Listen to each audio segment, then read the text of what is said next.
नमस्कार दोस्तों, क्या आप जानते हैं नई शिक्षा नीति से भारतीय शिक्षा पद्धति में क्या-क्या बदलाव होने जा रहे हैं?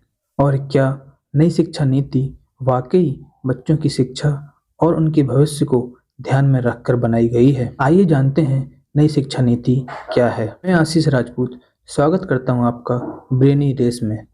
नई शिक्षा नीति को जानने से पूर्व हमें जानना होगा कि इससे पहले भी 2 शिक्षा नीतियां भारत सरकार द्वारा लाई जा चुकी हैं। स्वतंत्र भारत की पहली राष्ट्रीय शिक्षा नीति की घोषणा माननीय प्रधानमंत्री श्रीमती इंदिरा गांधी जी की सरकार द्वारा सन 1968 में लाई गई थी। यह शिक्षा नीति कोठारी कमीशन 1964-1966 की रिपोर्ट की रिकमेंडेशन के आधार पर बनाई गई थी। इस शिक्षा नीति के अंतर्गत 10+2+3 एजुकेशन स्ट्रक्चर को अपनाया गया था। इसके बाद दूसरी राष्ट्रीय शिक्षा नीति तत्कालीन प्रधानमंत्री माननीय राजीव गांधी जी द्वारा सन 1986 में लाई गई। इसके बाद संशोधित राष्ट्रीय शिक्षा नीति 1992 को लाया गया, जिसके अंतर्गत राष्ट्रीय शिक्षा नीति 1986 की योजनाओं व कार्यक्रमों को और मजबूत, सुदृढ़ तथा बच्चों के अनुकूल बनाया गया। इसके बाद आती है हमारी नई शिक्षा नीति NEP 2020। भारत सरकार द्वारा 29 जुलाई 2020 को नई शिक्षा नीति को घोषित किया गया। नई शिक्षा नीति 2020 का मसौदा ड्राफ्ट इसरो के पूर्व वैज्ञानिक व चीफ रह चुके डॉक्टर कृष्णास्वामी कस्तूरी रंजन द्वारा तैयार किया गया है। NEP 2020 का ड्राफ्ट भारत के विभिन्न उच्च संस्थानों से लेकर ग्राम स्तर की विभिन्न शैक्षिक इकाइयों की सलाह के आधार पर ही तैयार किया गया है। इससे पता चलता है कि सरकार वास्तव में बच्चों की शिक्षा में सुधार व शिक्षा संस्थानों को पश्चिमी देशों के समकक्ष लाने का प्रयास कर रही है। नई शिक्षा नीति का पूर्ण प्रयास पुरानी नीतियों की खामियों को दूर करना तथा सभी को समान व सर्वोच्च गुणवत्ता की शिक्षा उपलब्ध कराना है। यह 21वीं शताब्दी की पहली शिक्षा नीति है, जिसका उद्देश्य ऐसे बच्चों का निर्माण करना है जो आगे बढ़कर देश के विकास का कार्य कर सकें। नई शिक्षा नीति के अंतर्गत मानव संसाधन एवं विकास मंत्रालय का नाम बदलकर शिक्षा मंत्रालय कर दिया गया है। इस नीति के तहत 3 से 18 वर्ष तक के बच्चों की शिक्षा की व्यवस्था की गई है। नई शिक्षा नीति में एजुकेशन स्ट्रक्चर को 10+2 से बदलकर 5+3+3+4 कर दिया गया है। इस संरचना के प्रथम भाग यानी पहली 5 कक्षाओं को 2 भागों में बांटा गया है, प्री प्राइमरी क्लासेस और class 1 and 2। Pre primary classes में नर्सरी, LKG और UKG को शामिल किया गया है। इसके बाद कक्षा 1 और कक्षा 2 में विद्यार्थी पढ़ेंगे।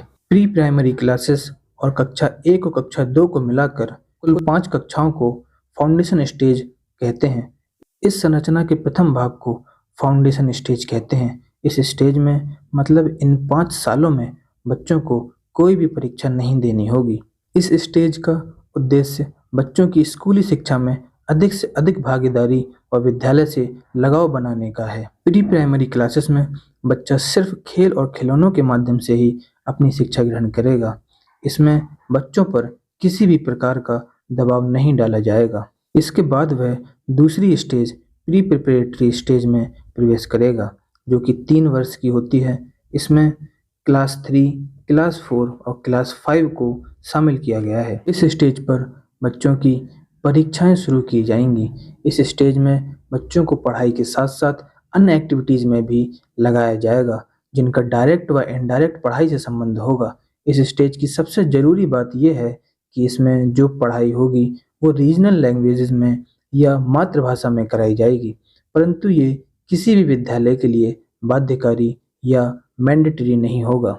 स्टूडेंट्स किसी भी माध्यम के विद्यालय में शिक्षा प्राप्त करने के लिए स्वतंत्र होंगे। इसके बाद मिडिल स्टेज आती है, जो 3 वर्ष की होती है। इसमें क्लास 6, क्लास 7 और क्लास 8 को शामिल किया गया है, जिसमें मैथ्स, साइंस और आर्ट्स के अलावा भी वोकेशनल कोर्सेज कराए जाएंगे। मतलब कि तीसरे भाग में वोकेशनल एजुकेशन को शामिल किया गया है, अर्थात अलग अलग व्यवसाय से संबंधित शिक्षा प्रदान की जाएगी।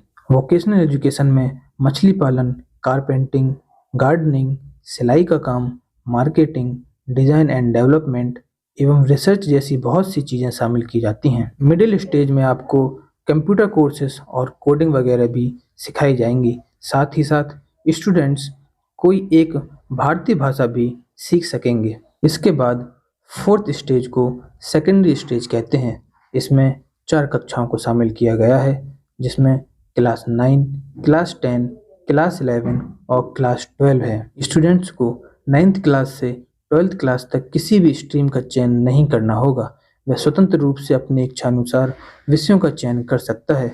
साइंस, कॉमर्स और आर्ट्स जैसी स्ट्रीम को खत्म कर मल्टीपल सब्जेक्ट चॉइस को शामिल किया गया है।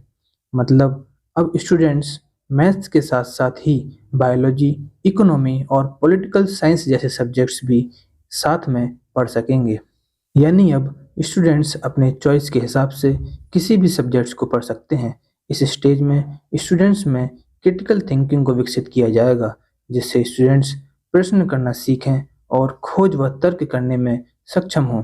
साथ ही इस स्टेज में स्टूडेंट्स एक फॉरेन लैंग्वेज भी सीख सकेंगे। इसके बाद ग्रेजुएशन स्नातक की पढ़ाई का समय 4 वर्ष कर दिया गया है तथा विभिन्न प्रकार के ग्रेजुएशन जैसे बीए, बीएससी, बीकॉम को खत्म करके एक कॉमन ग्रेजुएशन बनाया गया है जो 4 वर्षों का होगा।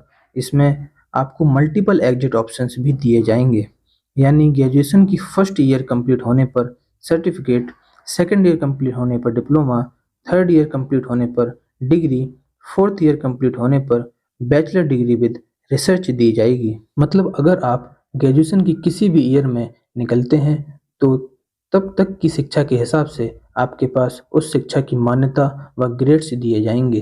3 साल की डिग्री के बाद यदि आप पोस्ट ग्रेजुएशन करते हैं तो आपका पोस्ट ग्रेजुएशन 2 साल का, और यदि 4 साल की रिसर्च डिग्री के बाद आप पोस्ट ग्रेजुएशन करते हैं तो आपको 1 साल पोस्ट ग्रेजुएशन करना होगा।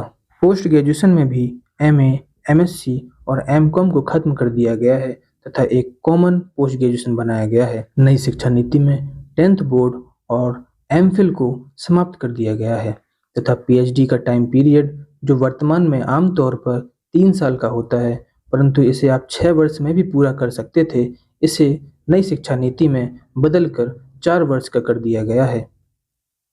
नई शिक्षा नीति में भी पिछली दोनों नीतियों के समान ही शिक्षा का खर्च देश की जीडीपी का 6% रखा गया है।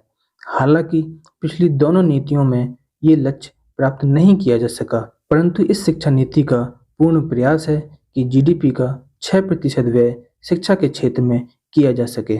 जैसा कि हम जानते हैं, शिक्षा का विषय भारतीय संविधान की समवर्ती सूची का विषय है, तो देश के हर राज्य को अपने अनुसार राज्य की शिक्षा नीति चलाने का अधिकार भी है। अतः नई शिक्षा नीति देश के लिए एक दिशा निर्देश के समान है।